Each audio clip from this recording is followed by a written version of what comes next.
尊敬的尼泊尔通讯和信息技术部部长普里提维苏巴古隆阁下，尊敬的李公毛总书记德比古隆先生，尊敬的尼中媒体协会主席 Kishore 先生，尊敬的尼泊尔旅游局主席萨普科达先生，尊敬的还有我尊敬的老同事尼泊尔前驻华大使施雷斯塔先生，中资企业协会会长朱庆军先生，还有我们华侨华人协会的副会长，还有我们南亚往事的侯总，各位来宾、各位朋友，大家下午好 ，Namaste。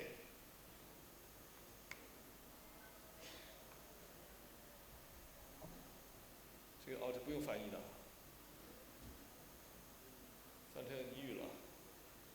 OK， 好。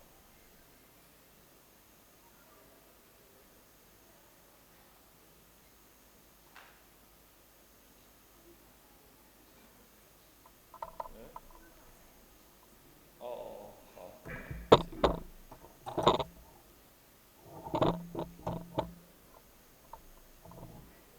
First of all, I'd like to take this opportunity to congratulate for the successful convening of the third Nepal-China Media Summit.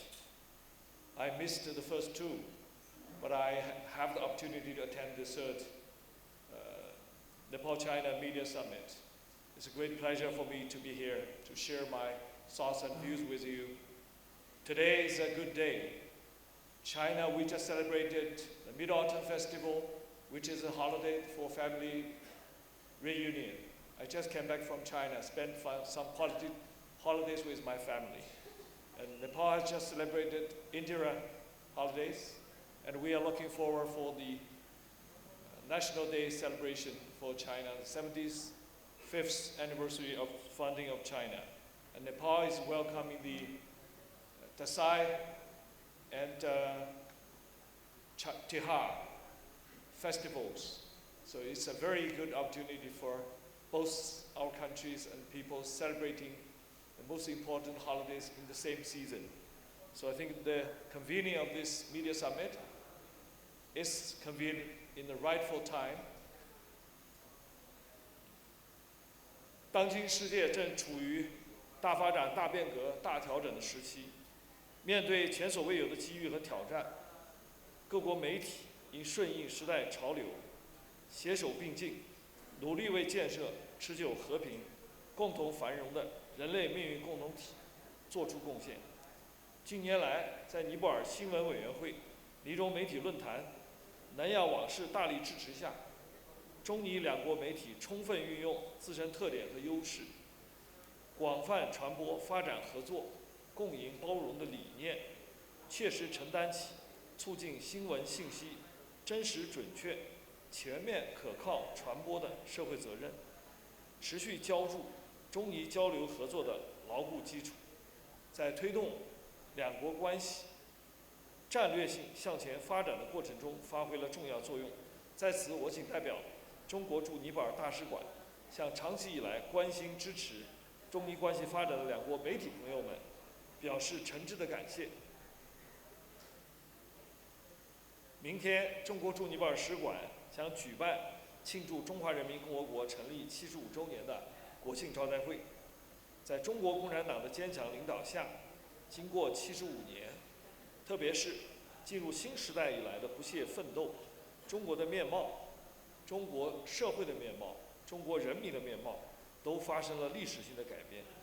中国打赢了人类历史上最大规模的脱贫攻坚战，近1亿农村贫困人口实现脱贫，国内生产总值从2012年的51.9万亿增至2023年的126.1万亿元，成为世界货物贸易第一大国、服务贸易第二大国、使用外资第二大国、对外投资第一大国，是近200个经济体的主要贸易伙伴。中国全方位、多层次、宽领域的全面开放新格局加速形成。通过新时代全面深化改革，中国经济发展的平衡性协调性、可持续性明显增强。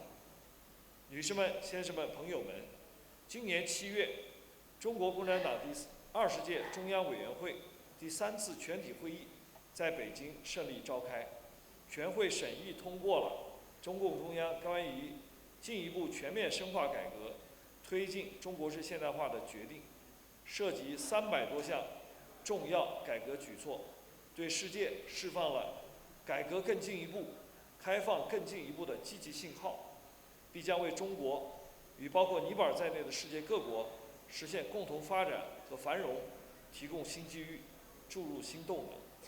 中尼山水相连，世代友好，在两国领导人共同引领下，中尼“一带一路”合作不断取得积极成果，跨喜马拉雅立体互联互通网络初具规模。中共20届3中全会决定改革措施中有大量具体利好尼泊尔等周边邻国的内容，比如说有序扩大中国商品市场、服务市场、资本市场、劳务市场等对外开放，扩大对最不发达国家的单边开放。Just days ago, before that 98% of Nepalese produced products can enter Chinese market with zero tariffs. A few days ago, China announced that 100% of the products from Nepal can enter Chinese market with zero tariff.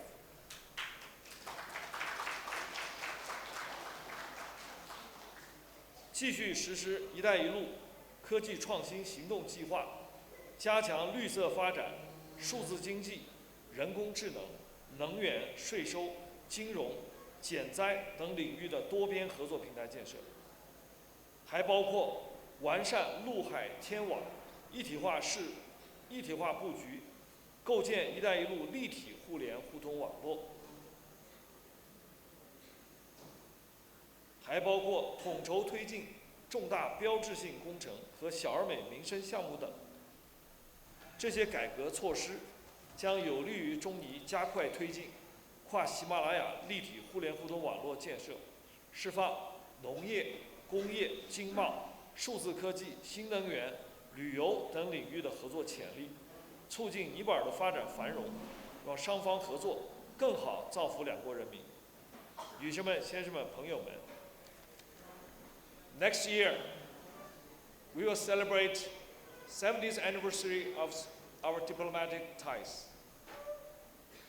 After I came here, I can see that China has made great contribution to the socio-economic development of Nepal in the past.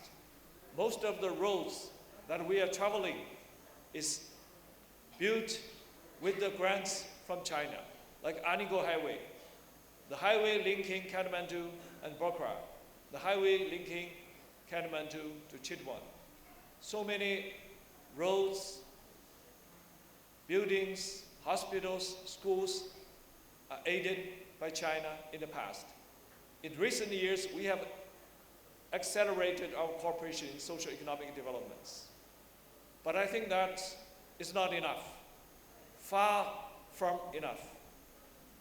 That's my taking after 1.5 years posting as ambassador in Nepal. So China has every desire, every willingness to help Nepal. And our two peoples, the friendship between our two peoples also have high expectations of our cooperations. But what has happened? Why Nepal does not catch up with the ever-growing influences and development of China? Nepal is lagging behind comparing with other neighboring countries of China. So what has happened? I think that is a very important question, topic for our media friends to tap into. I am doing my part to find out what has happened and try to come up with a solution. I think the media people also have this duty to find out the problem and educate the people from both countries and to come up with a solution. For one example, many countries are seriously debating on how China has developed, what status China is now in, what we can do to catch up with the development of China and benefiting from that. On my way from China to Nepal, I've noticed hot debates is happening in South Korea. They have come to the conclusion that China is leading South Korea in every aspect, excepting in semiconductor industries. South Korea used to leading China in many industries. Now they all lagging behind. So that is their conclusion. Now they are thinking very seriously how South Korea can cooperate with China, benefiting from China, and they're contemplating about their strategies. I think that is a very serious discussion happening in South Korea.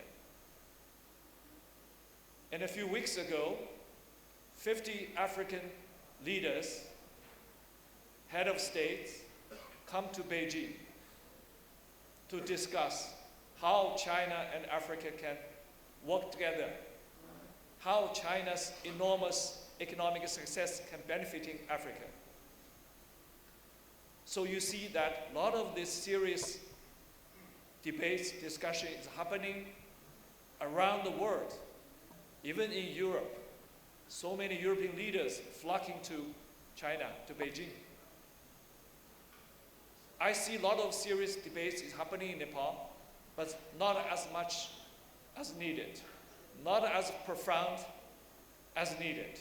So I think today's summit is very important in opening a new door for the discussion. How Nepal and China, how Nepal can tap into the potential of China's great economic success. How China can help Nepal to develop socially and economically in a more effective ways. So I compliment my friends,